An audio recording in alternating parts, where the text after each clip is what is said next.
Of biosphere അഥവാ ജീവമണ്ഡലത്തിൻ്റെ സംരക്ഷകർ. Okay, അപ്പോൾ നമ്മുടെ ജീവമണ്ഡലം അഥവാ ബയോസ്ഫിയർ എന്ന് പറഞ്ഞാൽ എന്താണ്? നമ്മൾ മനുഷ്യര്, മൃഗങ്ങള്, പിന്നെ നമ്മുടെ ചുറ്റുപാടുമുള്ള സകല ചരാചരങ്ങളും ഉൾപ്പെടുന്ന ഒരു ഇതിനെയാണ് നമ്മൾ ബയോസ്ഫിയർ അഥവാ ജീവമണ്ഡലം എന്ന് പറയുന്നത്.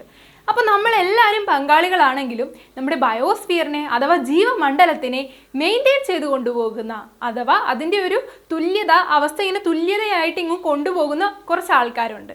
അവരാരൊക്കെയാണ്? അവരാണ് നമ്മുടെ ജീവമണ്ഡലത്തിൻ്റെ സംരക്ഷകർ അഥവാ ബയോസ്ഫിയറിൻ്റെ പ്രൊട്ടക്റ്റേഴ്സ്.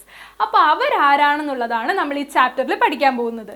അവരാരാണെന്ന് മാത്രമല്ല, അവരെന്തൊക്കെയാണ് നമുക്ക് വേണ്ടി ചെയ്യുന്നത്, പിന്നെ അവരുടെ എന്തൊക്കെ കാര്യങ്ങളാണ് അവരിൽ നിന്ന് നമുക്ക് ലഭിക്കുന്നത്, പിന്നെ അവരതിനു വേണ്ടി എന്തോരം കാര്യങ്ങൾ കഷ്ടപ്പെട്ട് നമുക്ക് വേണ്ടി ചെയ്യുന്നുണ്ട്, അങ്ങനെയൊക്കെ നമുക്ക് ഇതിലറിയാൻ സാധിക്കും കേട്ടോ. അപ്പോൾ ഈ ഒരു ചാപ്റ്റർ പഠിക്കുന്നതിലൂടെ നമുക്ക് നമ്മുടെ പ്രൊട്ടക്റ്റേഴ്സിനെ കുറിച്ചും അവരെ നമ്മൾ സംരക്ഷിക്കേണ്ടത് നമ്മുടെ കടമയാണെന്നുള്ള കാര്യവും നമുക്ക് മനസ്സിലാവും. അപ്പോൾ നമുക്ക് ചാപ്റ്ററിലേക്ക് കടക്കാം. നോക്കിക്കേ, ഫസ്റ്റ് ടോപ്പിക് എന്താണ്? Global warming. അപ്പോൾ ഗ്ലോബൽ വാർമിംഗ് എന്ന് പറയുമ്പോൾ നമ്മളെല്ലാവരും കേട്ടിട്ടുണ്ടല്ലേ, പണ്ടൊക്കെ എവിടെയെങ്കിലുമൊക്കെ ആരെങ്കിലുമൊക്കെ കേട്ട് കാണും. ഗ്ലോബൽ വാർമിംഗ് എന്ന് പറഞ്ഞാൽ എന്താണ്?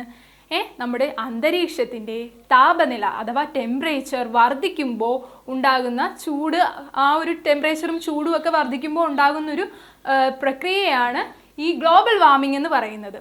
ഇതൊരു ദോഷകരമായ പ്രക്രിയയാണല്ലേ, നമുക്ക് ഒട്ടും അക്സെപ്റ്റ് ചെയ്യാൻ പറ്റാത്ത, നമുക്ക് മനുഷ്യർക്കെന്നല്ല നമ്മുടെ ഭൂമിക്ക് തന്നെ ഒരിക്കലും വേണ്ടാത്തൊരു ഡേഞ്ചർ ആയിട്ടുള്ള ഒരു സിറ്റുവേഷനാണ് ഗ്ലോബൽ വാർമിംഗ് എന്ന് പറയുന്നത്. ഇപ്പോൾ ഈ ഓസോൺ പാളിയിൽ വിള്ളൽ വരുന്നു, അതൊക്കെ നമ്മൾ കേട്ടിട്ടുള്ളതല്ലേ അല്ലേ? അപ്പോൾ ഇതിനൊക്കെ കാരണം ഈ ഗ്ലോബൽ വാർമിംഗ് ഒരു കോസാണ്. അപ്പോൾ ഈ ഗ്ലോബൽ വാർമിംഗ് ഉണ്ടാകാനായിട്ട് കാരണം എന്താണ്? ഗ്രീൻ ഹൗസ് ഗ്യാസസ് എന്ന് പറയുന്ന കാർബൺ ഡൈ ഓക്സൈഡ് തുടങ്ങിയ ഗ്യാസിൻ്റെയൊക്കെ ഓവറായിട്ടുള്ള ടെമ്പറേച്ചറിൽ നമ്മുടെ ടെമ്പറേച്ചർ വർദ്ധിപ്പിക്കാനായിട്ട് ഓവറായിട്ടുള്ള അതിൻ്റെയൊക്കെ പ്രൊഡക്ഷൻ കാരണമാണ് എന്തുണ്ടാകുന്നത്? ഗ്ലോബൽ വാർമിംഗ് ഉണ്ടാകുന്നത്. അപ്പോൾ ഗ്ലോബൽ വാർമിംഗ് എന്താണ്? ഒരു ഡേഞ്ചറസ് ആയിട്ടുള്ള ഫിനോമിനയാണല്ലേ. ഇത് നോക്കിക്കേ, ഈ ഒരു പിക്ചർ നിങ്ങളുടെ ടെക്സ്റ്റിൻ്റെ സ്റ്റാർട്ടിങ്ങിൽ കാണാൻ പറ്റും. ഇത് എന്തുവാന്ന് നോക്കിക്കേ, let us unite to regain our green earth. നമ്മുടെ പച്ചപ്പ് നിറഞ്ഞ ഭൂമിയെ സംരക്ഷിക്കാനായിട്ട് നമുക്ക് ഒത്തുചേർന്ന് നിൽക്കാം എന്നാണ് ഈ ഒരു ആപ്തവാക്യം പറഞ്ഞിരിക്കുന്നത്. നോക്കിയേ, പകുതി ഒരു വരണ്ട സ്ഥലവും പകുതി ഒരു പച്ചപ്പ് നിറഞ്ഞ സ്ഥലവും. ഇത് കാണുമ്പോൾ തന്നെ നമുക്ക് മനസ്സിലാകുമല്ലേ, ഈ ഗ്ലോബൽ വാർമിംഗ് വന്നു കഴിഞ്ഞാൽ നമ്മളുടെ ഭൂമിയുടെ ഒരു അവസ്ഥയും അതിന് മുമ്പുള്ളൊരു ഭൂമിയുടെ അവസ്ഥയുമാണ് ഇവിടെ കാണിച്ചിരിക്കുന്നത് അല്ലേ. അപ്പോൾ ഗ്ലോബൽ വാർമിംഗ് ഒരു ഡേഞ്ചറസ് ഫിനോമിനയാണെന്ന് നമുക്കറിയാലോ. അപ്പോൾ ഈ ഒരു പോസ്റ്ററിലാണ് നിങ്ങളുടെ ചാപ്റ്റർ സ്റ്റാർട്ട് ചെയ്യുന്നത് തന്നെ. ഓക്കെ, നമുക്ക് അടുത്ത ടോപ്പിക്കിലേക്ക് പോകാം. നോക്കിയേ, ഗ്ലോബൽ വാർമിങ്ങിൻ്റെ കാര്യങ്ങളാണ് ഇവിടെ എഴുതിയിരിക്കുന്നത്. അതിൻ്റെ റീസൺസും ഗ്ലോബൽ വാർമിംഗ് എന്താണെന്നുള്ളതുമാണ് ഇവിടെ കൊടുത്തിരിക്കുന്നത്.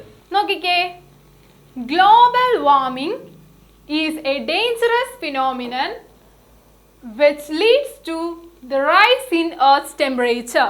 നമ്മുടെ എർത്തിൻ്റെ ടെമ്പറേച്ചർ അഥവാ താപനിലയെ വർദ്ധിപ്പിക്കുന്ന ഒരു അപകടകരമായ ഒരു ഡേഞ്ചറസ് ആയിട്ടുള്ള ഫിനോമിനനാണ് എന്ത്? ഗ്ലോബൽ വാർമിംഗ് എന്ന് പറയുന്നത്. അതായത് ഒരു അപകടകരമായ സിറ്റുവേഷൻ അല്ലെങ്കിൽ ഒരു പ്രോസസ്സാണ്. ഫിനോമിനൻ എന്ന് പറഞ്ഞാൽ ഒരു പ്രോസസ്സ് എന്ന് വേണമെങ്കിൽ നമുക്ക് പറയാം. അപ്പോൾ അപകടകരമായ ഒരു പ്രോസസ്സാണ് എന്ത്? Global warming. നോക്കിയേ, the main reason for global warming is the increase in the level of carbon dioxide in the atmosphere or greenhouse gases. നമ്മളുടെ അറ്റ്മോസ്ഫിയറിലെ ഗ്രീൻ ഹൗസ് ഗ്യാസസിൽ ഒരെണ്ണമാണ് ഈ കാർബൺ ഡൈ ഓക്സൈഡ് എന്ന് പറയുന്നത്.